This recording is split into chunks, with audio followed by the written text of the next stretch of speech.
В нынешнем сезоне чемпионата дела у Агидели идут в гору. Следующие матчи команда проведет дома против прямого конкурента в борьбе за третье место челябинского «Факела». На сегодняшний день на счету башкирского коллектива 9 побед, 2 из них по буллитам. Мы очень готовимся, все очень сплоченные, все уже сдружились, и мы готовы любую команду сейчас обыгрывать. Еще рано делать прогнозы, какие-то выводы, но прогресс у команды налицо. Ведь в прошлом сезоне Агидель не одержала ни одной победы, завершив чемпионат на последнем месте. Сейчас видим другую картину. Анна Шибанова, Сара Отул, Николь Чубкова и Юлия Карпова признавались лучшими в своем амплуа на различных турнирах.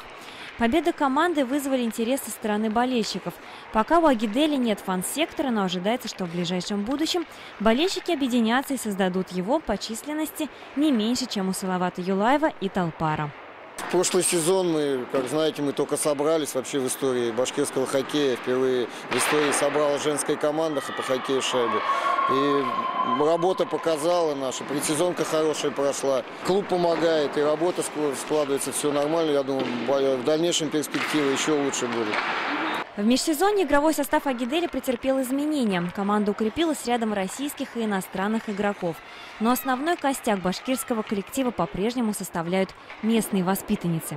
Следующие матчи хоккеистки Агидели проведут 27-28 февраля и 1 марта против челябинского «Факела».